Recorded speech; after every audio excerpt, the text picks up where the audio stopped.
doing? I'm Anthony Lambo. Excited to be here and talking with Tyler.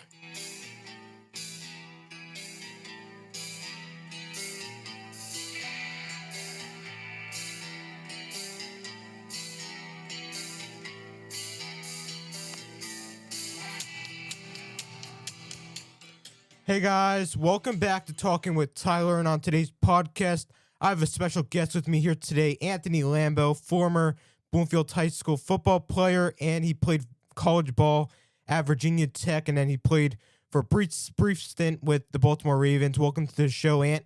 You are Talking with Tyler. How you doing, Tyler? Appreciate you having me on, man. This is an awesome thing you got going on here. I'm excited to be here. You're very welcome. And I wanted to bring you on to talk about your career. So I want to first start off with giving you a question on how did you get started with football, and what age did you start? Oh, I started playing football in fourth grade. I moved to Bloomfield when I was in second grade, and they didn't have a football program for second or third grade at that time. So I had to wait till I was in fourth grade. And that was the first year my dad had signed me up for football. Previous to that, I played basketball, baseball, wrestling, soccer. I played multiple sports leading up to my first time playing football. The thing was, though, in fourth grade, I couldn't make the weight limit for the fourth grade team, the fifth grade team, the sixth grade team. That my size, height, and weight in fourth grade was that of an eighth grader. So when I was in fourth grade, my first experience playing football as a 10-year-old was playing with 13-year-olds on the eighth grade team. So that was kind of eye-opening experience. I learned a lot of things about not only the game, but becoming a young man. It was an interesting time for me, my introduction to football, having the opportunity to play with older guys. I learned a lot of things that came into play later on in my life and my football career from that time when I started. Nice. So then you also played high school football, as I mentioned earlier, at Bloomfield on the offensive line. What was your most remarkable experience you had playing there? My time at Bloomfield, I had so many great teammates that I shared multiple fields with, basketball court with, baseball field with, football field with. So I'd say one of the most remarkable things is the relationship I still have with a bunch of those guys that I played all those sports with and still talk with at this time. Obviously, there's a lot of individual accolades I could talk about and mention, but it's more so the relationships that I built playing all those sports, playing 3 varsity sports at Bloomfield, and building relationships with different guys during different seasons and carrying some of those relationships on from football to basketball and then basketball to baseball. So I'd say that was probably one of the best things that came out of my time at Bloomfield. That's cool. And your name now sits in Bloomfield High School's Hall of Fame. What was going through your head when you heard your name inducted? I was very grateful and humbled that I was being put into a group of outstanding athletes that come from Bloomfield. Examples would be the Trapukas, Obden Abis, Roland Richards, people of that nature, being in the same breath and title and being honored in the same way they were, and watching them grow up when I was a kid and playing in Bloomfield was it was a pretty spectacular day and evening, and was very appreciative and grateful and humbled by the opportunity to be inducted to the Bloomfield High School Hall of Fame. That's awesome. And now you went to the Virginia Tech Hokies, played college football there, and how were you originally recruited to play there? I know Bloomfield, and I know our football hasn't been like too good as of late. Like, how did you get recruited, and how did you get your name heard by Virginia Tech recruits? Well, going into high school, my sophomore year, I started going to a bunch of camps. I went to Penn State camp, Rutgers camp, started traveling a little bit and kind of showcasing myself. That's what you had to do back in the 90s. There wasn't these, invites where all the coaches go to one camp and watch you work out. It was a lot of game film being sent out. I started getting a lot of letters and recruiting going into my junior year. And during the football season of my junior year, I was being recruited by over 33 Division I colleges. So that was an interesting experience, an eye-opening experience. No one in my family's ever went through that. So it was a process, a learning process. I had to keep a notebook to write down notes of what coach I spoke to, what days, what they were talking about, what they were offering. It was an eye-opening experience. It was pretty humbling. It was a little overwhelming at the time when I was going through it. I was very grateful for the opportunity to have all these options. Like I said, having the options to pick from over 30 Division I schools is pretty awesome, pretty blessed opportunity for me. I worked really hard since I was a little kid to get to that point. So one of my visits, going into my senior year, going into my junior year, went on a couple official visits and fell in love with Blacksburg, and ended up going there and having a great time and an awesome career. That's awesome. Congrats on the 33 offers. And you were a captain at Virginia Tech. What were the responsibilities there that you held? Well, as a captain my senior year, it was just more of a leadership role. It wasn't that difficult given that our offensive line, we had four seniors, and we played together for 3 straight years. So the camaraderie was there. The leadership wasn't as difficult as it was maybe in years previous because we were younger, and it was our turn to look up to the older guys and learn from them how to lead, not only in the locker room but off the field, in the weight room, in the classroom. It was a big responsibility. It's not just about being a leader during games. It's about practices when people are having bad days, or having bad practices and need somebody to pick them up quietly, without making a big deal about it, or coaches ripping into somebody and you got to go over and give them a little pep talk because everybody has those days. So it was a learning experience. I learned from a great group of older guys that I had the opportunity to play with at Virginia Tech, all outstanding men. A lot of them got the chance to play, if not be drafted in the NFL, and a lot of them came back to mentor us. And we learned a lot from them, so it was a great experience. That's really cool. And actually, one of your teammates is Michael Vick, who was a really great NFL player, and he was such a great runner. And how were you able to keep up with him and make downfield blocks? Uh, well, you're taught as a lineman, once the running back or whoever's carrying the ball gets by you, to stop blocking, because then you get in trouble for clips. So I would enjoy running down the field, but I would try not to block anybody once Mike got past us, because then you get in trouble for penalties. I think, to be honest with you, bringing that up, the penalty thing, I think one of the biggest things that helped us get to where we got the year we went to the national championship was we were one of the least penalized offense in the country. I think we may have had like 3 holding calls the entire regular season, maybe 1 or 2 offsides calls. That, and we stayed healthy. Our offensive line was healthy. We didn't have any injuries for 2 years in the offensive line, which is pretty rare and outstanding. And probably a lot of that is because once Mike ran by us, we all kind of pulled back a little bit. Nice, nice.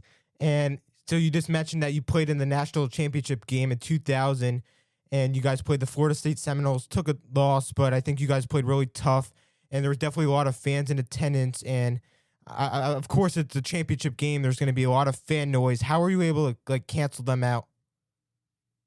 Well, I think this experience of playing in other stadiums, that game in particular was one of the wildest atmospheres I've been in. Inside the Superdome, there's 88,000 people. It's a large crowd. I think the next largest crowd I played in was when we went to Clemson. I think they had a little over 100,000, and that was a awesome experience. I think playing at places like Clemson, playing up in Syracuse in the Dome, the noise level there is unmatched anywhere. I think the experience is there. Actually, when we practiced, these coaches used to bring speakers into the indoor facility and crank the speakers up. So we were used to the distractions. Plus, on our way to the national championship, we beat 5 top 25 teams, and we played in some hostile environments. So we were a well-experienced group across the board, both on offense and defense. We had a lot of juniors and seniors uh, that had a lot of experience, not only playing, but playing with each other. So I think that made a huge difference. Good for you. And then you played at Virginia Tech, as I mentioned, and then you got drafted by the Baltimore Ravens on draft night. What was that experience like for you? Well, my time at Virginia Tech, it was interesting. I ended up playing 3 different positions in 4 years. I played D tackle my redshirt freshman year.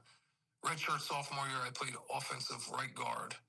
And actually, my sophomore year, I started the opener my sophomore year at right tackle. I was the starting right tackle my sophomore year. I got injured and then ending up being a backup role for right tackle and right guard. Junior and senior year, I solidified the left tackle position and was a 2-year starter there. Did not get drafted, actually. It was a priority free agent. So immediately after the draft ended, I got a phone call from my agent and told me a list of teams that were interested in me. And the one that rang a bell with me was the Baltimore Ravens for numerous reasons. One, at the time I was living in South Jersey. So that was a close commute. Number 2, they just beat the Giants in the Super Bowl, which was a little hard for me to make that decision because I was a Giants fan growing up. But I just love their defense. Their defense reminded me a lot of the defensive style and team camaraderie and trust in each other that we had at Virginia Tech. When I got to camp with the Ravens, I had an awesome experience being in there with multiple Hall of Famers, Rod Woodson, Ray Lewis, Shannon Sharp, Jonathan Ogden, Sam Adams, rest in peace, Tony Saragusa, Leon Searcy, Jonathan Ogden. There was just so many guys that were there, Hall of Famers, and coaches as well. Rex Ryan was a D-line coach. So it was an awesome experience. I got to get through too many camps. I had some injuries that came up from the past. I was lucky enough to get through college without having any surgeries, but the kind of wear and tear of it caught up to me. It was actually surgery ended up leading to me deciding to stop playing football. It was an injury that happened to me my junior year of high school that I kind of carried through 5 years of college and then into the NFL. Yeah, and I hope that shoulder is feeling better. How does it feel now? Well, it feels good. Since then, I've had both shoulders done. I've had rotator cuff surgery in both shoulders, and about 3 weeks ago, I just had hip replacement. So I'm feeling great, man. Like the Bionic Man, every part of my joint and almost my entire body is brand new. All in all, nice, awesome career that you had. Congrats on awesome football career. And now you host a football camp in Bloomfield at your alma mater. What do you want to teach young children from your play experience? Yeah, the camp started back in 2011. Actually switched school districts when I was having my first daughter. I went to school in Bergen County. I was there 2 years and state budget cuts happened. So I wasn't tenured and they released me. I was sitting at home. My wife and I had a 3-year-old daughter and we just had infant twins. And I was unemployed and I was kind of sitting around doing the daddy thing, which was a great experience. I was blessed to have the time with my kids, but I was getting a little nervous about sitting around. I get antsy. I don't like to sit around too much. I was, praying to God and asking him, what should I do? What can I do with myself? And for some reason, he told me to give back. And at a time where I was struggling to find a job and sitting at home, so I decided to start a free football camp for kids in town in Bloomfield. I actually started walking around with my kids in strollers, going to companies that I knew and storefronts and asking them to make donations to a camp that's going to be free for kids. And it worked out pretty well. The first year it was up on Memorial Field on the baseball field. Actually, the night before the camp, there was a bad storm. So that early morning, I had to go up there in the baseball field and spray paint football lines in the wet grass. And that was our first camp. June 27th is going to be our 14th year. We have about 100 kids come. We're on the turf at Foley Field right now, and all our coaching staff are former BHS football players that went on to play college football, some in the NFL and some in Europe, some in the Canadian League. They all come back and volunteer for the day, and it's an awesome opportunity for kids in town to see, people that grew up in the same neighborhoods as them be successful, go to college and graduate, have careers. We got guys that run their own businesses. We have guys that are teachers and cops. We have guys that are coaches. We have guys that are doctors and lawyers. We got guys overseas running businesses. So it's a great group of former Bloomfield football players that get together once a year. We run a 4-hour camp. It's free. It's outstanding. There's girls and boys, ages third grade through ninth grade, and it's just a fantastic time. And it's great not only for the kids, but also for the coaches to come back and have the opportunity to see each other. It's a nice brotherhood. I love that idea. And for the listening audience that might not know how to sign up, where should they find that info at? Well, if you follow me on Instagram or Facebook, or if you go to the Bloomfield Civic Center, you can register those ways. There's a Google form that's being sent out, and there's also paper registration at the Civic Center in Bloomfield on Broad Street, or you could come the day of the camp and register. So definitely check out Anthony Lambo on Instagram, like you just said. And last but not least, I saw that you have your own organization in Lambo Lifestyle. Tell me a little bit more about that. Yeah, I actually started a business, just do a lot of work with leadership development and facilitation, some public speaking things. I enjoy giving back and helping people become what they're capable of becoming. So I had the opportunity this past year to speak at a couple SEC captain summits through the athletic department in Essex County, which was awesome. I had a great experience to talk to over 300 athletes on a couple occasions and share my story and kind of motivate them and let them know that anything's possible as long as they're willing to be disciplined, focused, and put the work in. So I decided to start the business on the side just for something to do extra. I used to coach 3 sports year round. Now I coach 2. My daughters all play sports, and I like to keep busy and and do multiple things. So I'm working on that. I'm working on writing a children's book. I got a lot of things going on, and it's all positive stuff. I've been blessed with opportunities to give back, and just want to take full advantage of the gifts I've been given to help others. Great stuff, Ant. Thank you so much for coming on the show. Any final thoughts before we close things out? No, man, I appreciate you having me on. I think you're doing a fantastic thing. Best of luck to you in the future with this. I know it's something that you want to go to school for, and you got to start somewhere, man. And I appreciate you having me on as one of your first guests. When you make it big and you get on ESPN, make sure you bring me back. Of course. Find Anthony Lambo on Instagram, Facebook, Lambo Field. Thank you so much for coming on, as you just mentioned. Hope you guys have a great rest of your night. Bye, guys.